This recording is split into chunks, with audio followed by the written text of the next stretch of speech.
네, 안녕하십니까. 박정호입니다. 네, 이번 방송은 폐배터리 관련된 종목들 정리해보는 시간을 가져보도록 하겠습니다. 영상 하단에 좋아요 한 번씩 눌러주시고 이야기 시작해보도록 하겠습니다. 우선 폐배터리 관련된 종목들을 여러 개 좀 살펴볼 텐데, 일단 현재 시세가 꽤 많이 나서 상당히 부담되는 종목도 있고, 아니면 오히려 좀 더 집중해서 볼만한 종목도 있고 한데, 어쨌든 일단 폐배터리 관련해서 좀 생각을 해봐야 되는 부분, 그러니까 이것을 왜 중요하게 보고 또 테마가 왜 형성되는지에 대해서 좀 생각을 해보자면, 결국에는 이 폐배터리라는 게 어디서 파생돼서 나왔냐라고 봤을 때는 전기차죠. 이 전기차가 계속적으로 보급이 되고 또 이제 결국 저탄소 친환경에 대한 부분이 부각될수록 내연기관차를 몰아내고 전기차가 이기면서 전기차의 보급이 많아질 거다라는 것을 생각을 해볼 수가 있겠고, 그러면 당연히 전기차에 이제 배터리가 많이 장착이 될 것이고, 그에 따른 배터리 폐기량도 늘어날 것이다 라는 거죠.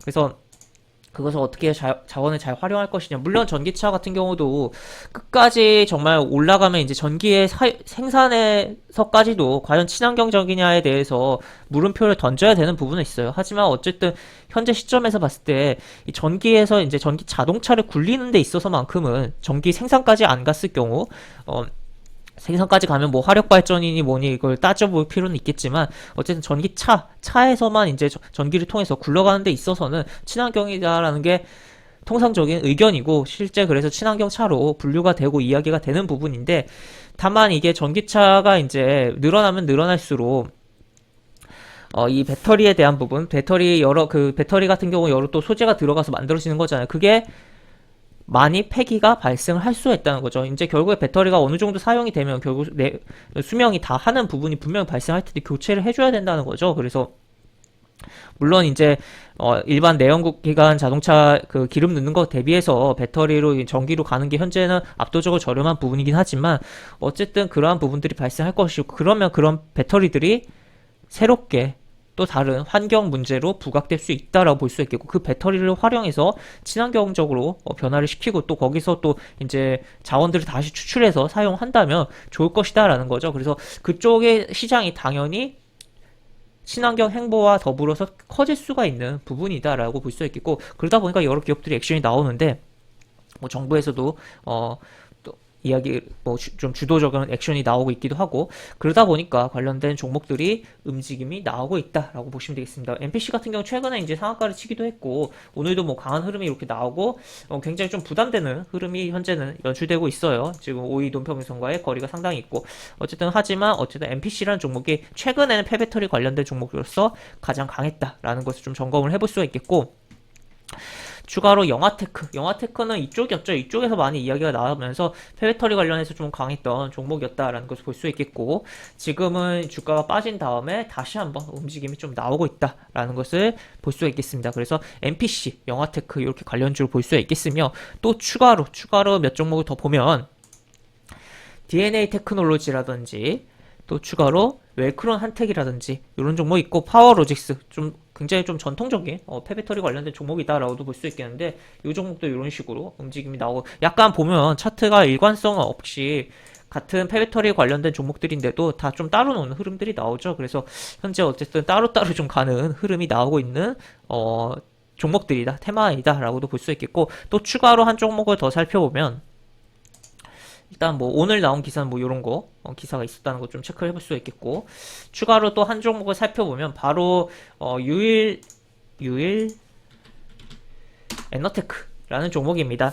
이 종목 같은 경우도 이제 폐배터리 관련된 종목으로 분류를 할 수가 있는데, 그리고 상장한 지는 이제 올해 좀 상장을 해서 주가가 이런 식으로 움직임이 나왔다가 빠지고 하면서 여기 저점을 좀 찍으면서 저점을 높여가고 있는 현재는 상황이고, 지금 120 이동평선을 머리 위로 두고 있는데 요걸 뚫고 안착하고 움직일지를 봐야 되는 상황의 종목이다라고 볼 수 있겠는데, 이 종목은 왜 폐배터리 관련된 종목이냐라고 봤을 때는 투자를 한 부분이 있어요. 그래서 내용을 좀 보면 분기 보고서에 보면 이제 보시면 탑업인 출자 현황을 보면 없습니다. 여기에는 뭐 특별하게 뭐 없는 부분인데, 기사를 보면 10월 5일 기사 이렇게 취득을 했다. 그래서 지분 취득했다. 그러니까 분기 보고서는 이제 요 기준일이 30 30일이잖아요. 9월 30.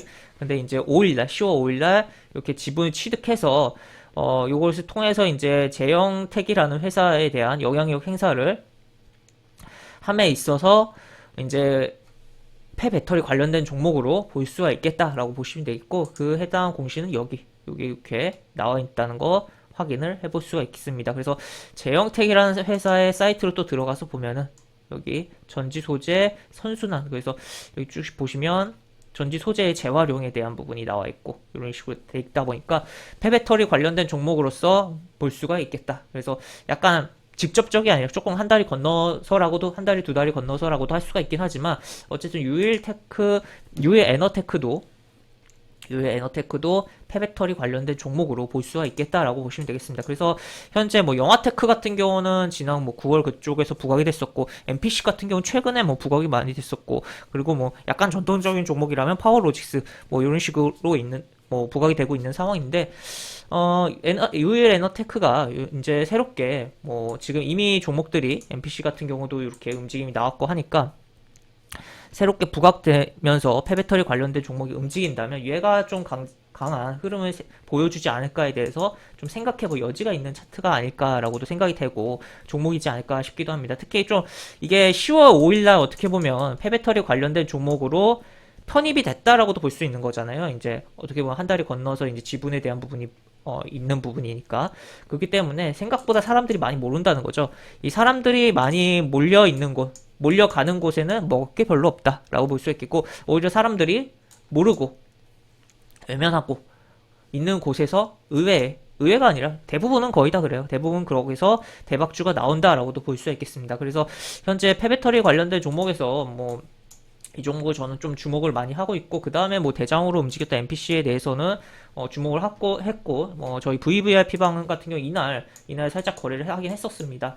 하여튼 그런 가운데서 유일 에너테크를 좀 살펴보자라고 보시면 되겠고, 현재 뭐 여기 지금 120 이동평에서는 위로 걸고 있는 상황이기 때문에 여기를 확실하게 제낀 다음에 보는 게 조금 더 효율적이다라고 볼 수 있겠고, 나는 그렇지 않고 좀 더 더욱더 느긋하게 보겠다라고 봤을 때는 요런데 라인들 이탈하지 않는 선에서는 계속적으로 주시하면서 오히려 이렇게 횡보를 여기서 이렇게 준다면 아주 조금씩 모아가는 것도 나쁘지 않은 접근이 될 것이다 라고 정리를 해볼 수 있겠습니다. 이렇게 볼 수 있겠고, 영상 하단에 보시면 설명과 댓글 부분에 동일한 링크가 들어갑니다. 이 링크 타고 들어오시면 제가 운영하는 무료 카톡방으로 입장하실 수가 있고, 입장하시면 여러가지 장주 시황 관련 코멘트, 속보 관련된 부분, 여러가지 부분들 올려드린 부분이 있으니까 이 부분 참고해보시면 주식하시는데 많은 도움이 되지 않을까 싶습니다. 이상 박준호였습니다. 네, 감사합니다.